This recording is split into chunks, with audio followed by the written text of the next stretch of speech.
दिल्ली के मुख्यमंत्री अरविंद केजरीवाल और आम आदमी पार्टी के लिए आज बड़ी राहत की खबर सामने आई। दरअसल सुप्रीम कोर्ट ने मुख्यमंत्री अरविंद केजरीवाल को अंतरिम जमानत दे दी है। हालांकि सीबीआई वाले मामले में अब 17 जुलाई को सुनवाई होगी। ऐसे में तब तक अरविंद केजरीवाल जेल में ही रहेंगे। उधर केजरीवाल को मिली अंतरिम जमानत के बाद जहां आम आदमी पार्टी में खुशी की लहर है, तो वहीं बीजेपी ने फिर से केजरीवाल को निशाने पर लिया है। इसी कड़ी में दिल्ली सरकार में मंत्री सौरभ भारद्वाज ने कहा कि बीजेपी जानती थी कि अरविंद केजरीवाल को राउज एवेन्यू कोर्ट से जमानत मिल गई है। उन्हें पता है कि उन्हें सुप्रीम कोर्ट से भी जमानत मिल जाएगी, इसीलिए उन्होंने एक और साजिश रची और जिस दिन सुप्रीम कोर्ट में जमानत की सुनवाई होनी थी, उससे ठीक एक दिन पहले ही सीबीआई से अरविंद केजरीवाल को गिरफ्तार करा दिया। वहीं बीजेपी के दिल्ली प्रदेश अध्यक्ष वीरेंद्र सचदेवा ने केजरीवाल और आम आदमी पार्टी पर पलटवार करते हुए कहा कि ये जांच एजेंसी और न्यायपालिका के बीच का निर्णय है। अंतरिम जमानत का मतलब ये नहीं है कि आप बरी हो गए हैं। ये पीएमएलए काला कानून है। इसके अंदर जमानत के आधार इतने मुश्किल हैं कि इसमें जमानत मिलना लगभग नामुमकिन है। ऐसे में लोअर कोर्ट का पहले इनको बेल देना, न्याय बिंदु जी ने बेल दी और न्याय बिंदु जी ने अपने फैसले में लिखा ईडी इज एक्टिंग विद बायस। मतलब ईडी अरविंद केजरीवाल के खिलाफ काम कर रही है, सिर्फ इन्वेस्टिगेशन का काम नहीं कर रही है, उनको फंसाने का काम कर रही है। ऐसे में आज सुप्रीम कोर्ट की जमानत बहुत बड़ी बात है। सीबीआई ने पहले से ही षड्यंत्र करके, केंद्र सरकार ने सोचा होगा, मुझे लगता है उन्हें अंदेशा था कि आज नहीं तो कल सुप्रीम कोर्ट के अंदर ईडी में जमानत मिलेगी।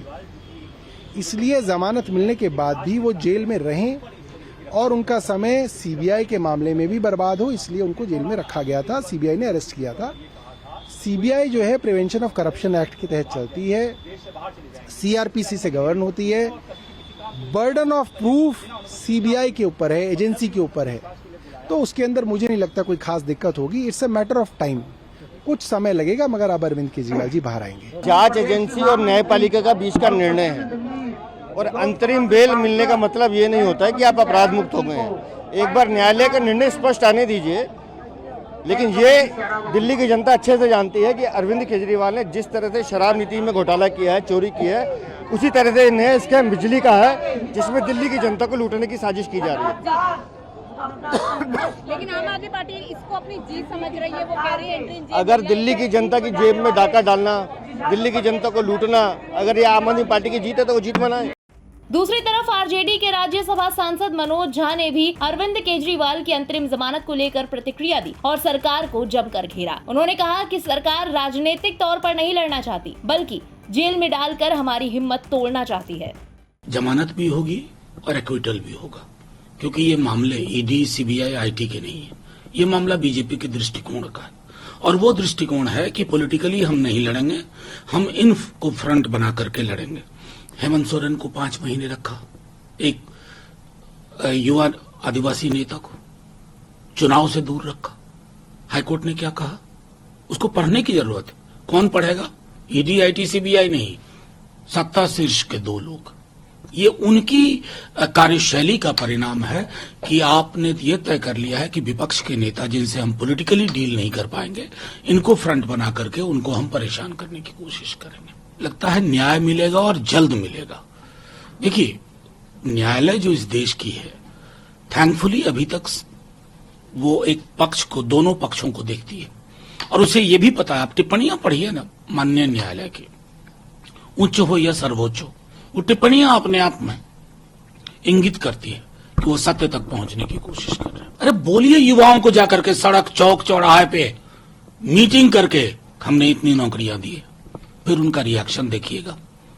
आंकड़ों की बाजीगरी से देश नहीं चला करते, सरोकार से देश चलता है। आपके सरोकार में रोजगार नहीं है, नौकरी नहीं है। पूरे चुनाव प्रधानमंत्री जी नौकरी बोले क्या? मंगलसूत्र, मटन, मछली, भैंस, मुजरा, नौकरी नहीं। उसी से पता चलता है प्राथमिकताओं के बारे में। मैं आपको कहूं, ये पीस मील अप्रोच है। सरकार डैमेज कंट्रोल करवाना चाहती है इन इंस्टीट्यूशंस को, और जो महत्वपूर्ण है उनको खड़ा करके। अग्निवीर की पूरी जो लेंथ है ना 4 साल की, उसको रिविजिट करने की जरूरत है। उनकी फैसिलिटीज को रिविजिट करने की जरूरत है। और ये जो पीस मील अप्रोच है, 10% CISF, 10% CRPF, that doesn't work. आपको किसने सलाह दी थी अग्निवीर योजना लाने की? पहले तो उस आदमी को उठा करके टांग दीजिए। ये कौन सी बात हुई?